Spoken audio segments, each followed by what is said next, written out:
High student আমি Samir sir আজকে আমি যে ক্লাসটা নিয়ে তোমাদের ক্লাস করাবো সেটা হচ্ছে কস্ট অফ ক্যাপিটালে এর আগে আমার তিনটে ক্লাস করা হয়ে গেছে যেখানে আমি কস্ট অফ ডেপ্ট করেছি যেটার পরের ক্লাসে আমি কস্ট অফ প্রেফারেন্স শেয়ার করেছি আজকে যেটা শেখাবো সেটা হচ্ছে কস্ট অফ ইকুইটি শেয়ার এবার এই কস্ট অফ ইকুইটি শেয়ারে তোমাদের আগে ফর্মুলাগুলো বুঝিয়ে দিই ফর্মুলাগুলো একটু দেখে নাও ফর্মুলাগুলো দেখে নেওয়ার পর তারপর আমি একটা প্রবলেম সলিউশন করে দেখাবো দেখো কস্ট অফ ক্যাপিটালের এটা হচ্ছে থার্ড পার্ট যেটা হচ্ছে কস্ট অফ ইকুইটি করব কস্ট অফ ইকুইটি শেয়ারে আমাদের যে মেথডগুলো আছে এখানে মোট 4টে মেথড আছে তার মধ্যে আমি এখানে 3টে মেথড করেছি একটা হচ্ছে ডিভিডেন্ড ক্যাপিটালাইজেশন মেথডে কস্ট অফ ক্যাপিটাল হচ্ছে কেই লেখা হয় Ke equals to D by P plus G Ke formula হচ্ছে D by P plus G এখানে D means dividend per share যদি পার শেয়ারে ভ্যালুয়েশন করি তাহলে ডিভিডেন্ড পার শেয়ার লিখবে আর যদি আমরা টোটাল ডিভিডেন্ডের উপর করি তাহলে টোটাল ডিভিডেন্ড লিখবো ঠিক আছে তারপরে পি হচ্ছে নেট প্রসিডস বা ইস্যুড প্রাইস তাহলে এটাও পার শেয়ারের করবো আর যদি আমরা টোটাল ভ্যালুর উপর করি তাহলে টোটাল নেট প্রসিডস বের করবো বা টোটাল ইস্যুড প্রাইস বের করবো আর জি হচ্ছে গ্রোথ রেট যদি ডিভিডেন্ড পার ইয়ারে একটা নির্দিষ্ট হারে বাড়ে তাহলে সেটাকে বলি আমরা গ্রোথ রেট বা জি তাহলে এই তিনটে তোমার লাগবে এখানে আমরা লিখবো ডি বাই পি প্লাস জি এরপর আমাদের এটাকেই যদি আর্নিং ক্যাপাসিটি মডেল করি বা আর্নিং ক্যাপাসিটি মেথড করি তাহলে সেই মেথডে করব Ke equals to earning per share E by P মানে net proceeds plus G that means G means growth তাহলে এখানে ই নতুন এলো এই নতুনটা হচ্ছে E means earning per share ঠিক আছে ওখানে লিখে দিয়েছি এবার আর্নিং প্রাইস রেশিও মেথড যদি করি তাহলে আর্নিং প্রাইস রেশিও মেথড করলে কেই ইকুয়ালস টু এখানে ই ইন্টু 1 প্লাস জি উপরে ই এর সঙ্গে গুণ করব বাই টোটালটাকে করব পি দিয়ে ডিভাইড করব বা নেট প্রসিডস দিয়ে ডিভাইড করব তাহলেই বেরোবে এবার এইগুলো ছাড়া এই তিনটে মেথড ছাড়া আমাদের আরেকটা মেথড আছে সিএপিএম মেথড যেটা বিটা কোএফিসিয়েন্ট দিয়ে বের করতে হবে কিন্তু বিটা কোএফিসিয়েন্ট দিয়ে যেটা বের করতে হবে সেটা হচ্ছে পুরো সম্পূর্ণ এই যে মডেলগুলো আছে এই মডেল থেকে সম্পূর্ণ আলাদা তাহলে সেইটা আগে এইটার উপর অঙ্কটা আমি করে দিয়ে তারপরে আমি ওইটা শেখাই তাহলে এটার সঙ্গে ওটা জড়াবে না বা গুলিয়ে ফেলবে না তাহলে এখান থেকে আমরা এই যে ফর্মুলাটা দিয়েছি এটা সিম্পল ফর্মুলা এই সিম্পল ফর্মুলার উপর তোমরা অঙ্ক আগে শিখে নাও দেখে নাও একটা প্রবলেম দিই তার সলিউশন করি দেখে নেওয়ার পর তারপরে আমরা ওই সিএপিএম মেথডে আসবো ঠিক আছে বিটা কোএফিসিয়েন্ট দিয়ে যেটা বের করতে হবে সেটা করব দেখো চলো একটা অঙ্কে যাই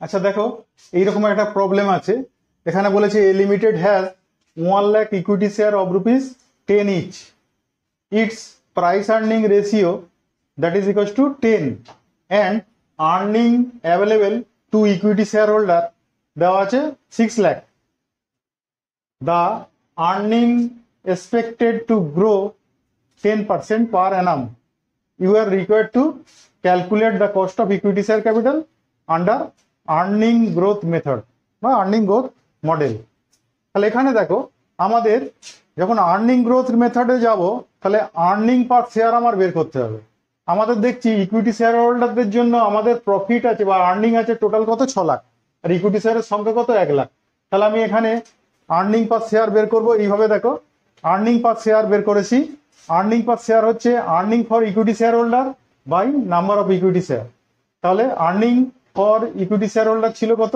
6 লাখ আর ইকুইটি শেয়ারের সংখ্যা ছিল কত 1 লাখ তাহলে ডিভাইড করলে পার শেয়ারের আর্নিং কত 6 টাকা তাহলে 6 টাকা পার শেয়ার আর্নিং এটাকেই আমরা বলি ই এরপর দেখো এখানে আমাদের কিন্তু এই মার্কেট প্রাইস পার শেয়ার বের করার এই যখনই প্রাইস আর্নিং রেশিও দেওয়া থাকবে না মার্কেট প্রাইস বের করার একটা প্রসেস আছে বা একটা ফর্মুলা আছে সেই ফর্মুলাটা হচ্ছে এইরকম price earning ratio equals to market price per share by earning per share এটা করলে কিন্তু এই রিলেশনটা থেকে আমি মার্কেট প্রাইসটা বের করতে পারবো আমাদের এখানে প্রাইস আর্নিং রেশিও দেওয়া আছে প্রাইস আর্নিং রেশিও আছে কত 10 equals to market price MP লিখেছি মার্কেট প্রাইস আর আর্নিং পার শেয়ার এইমাত্র বের করলাম 6 টাকা, তাহলে এখানে 6 টাকা বসিয়ে দিলাম, তাহলে মার্কেট প্রাইস এখান থেকে বেরিয়ে যাবে কত, এটা ইন্টু করলে 60, তাহলে এমপি ইকুয়ালস টু 60।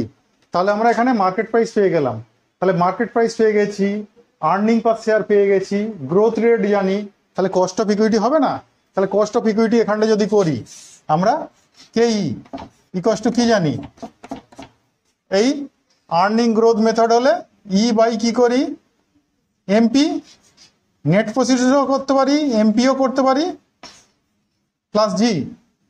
তাহলে আর্নিং পার শেয়ার ই আমরা জানি কত 6 টাকা, মার্কেট প্রাইস জানি কত 60 টাকা, তাহলে 6 টাকা বাই 60 টাকা প্লাস গ্রোথ রেট দেখো ছিল কত 10% ছিল, তাহলে তাকে 10%কে লিখতে পারি কত 0.10।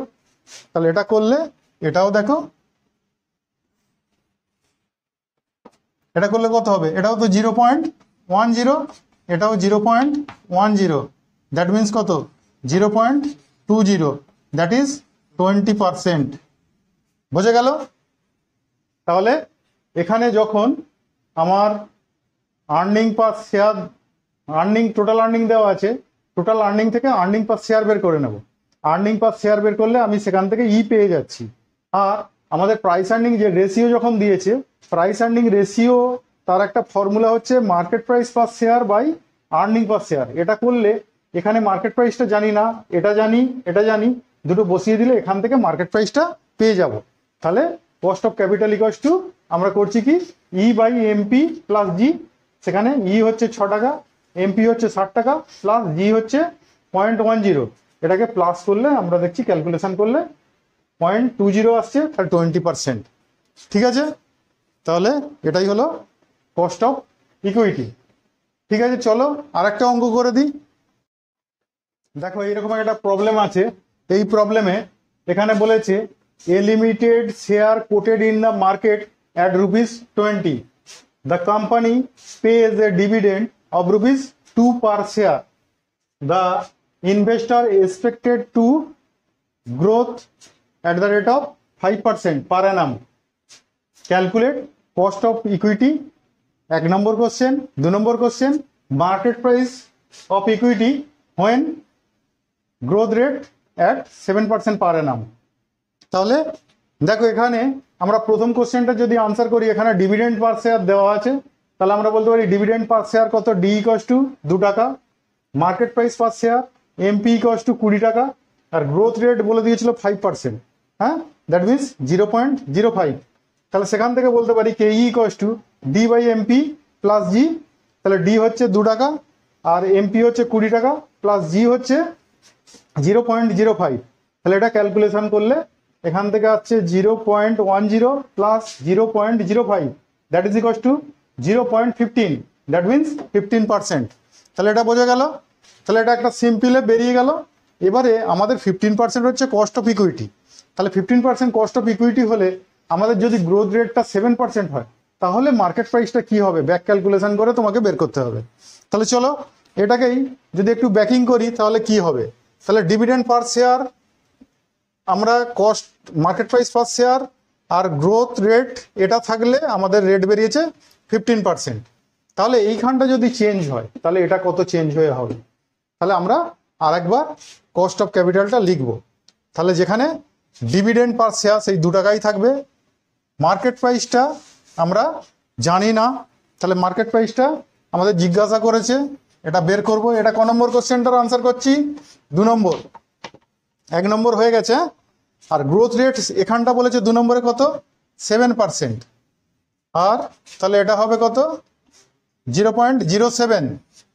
তাহলে এখান থেকে আমরা বসাতে পারি যে কেই সমান, এখানে কিন্তু জেনে গেছি, এটুকু আর ক্যালকুলেশন রাখবো না।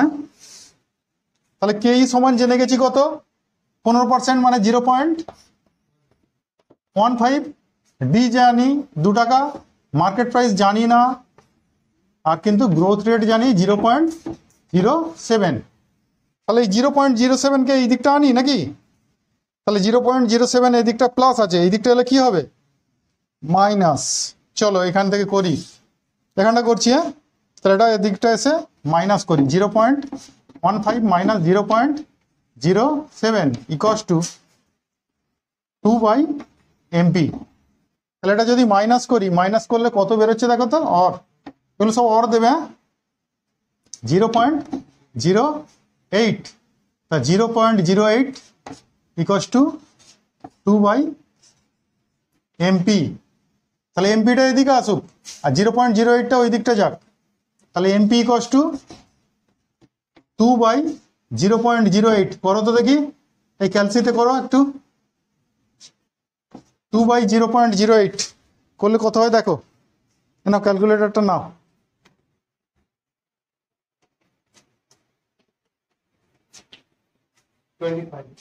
তাহলে মার্কেট প্রাইস এটা থেকে বেরোচ্ছে কত, 25। তাহলে 25 হচ্ছে মার্কেট প্রাইস।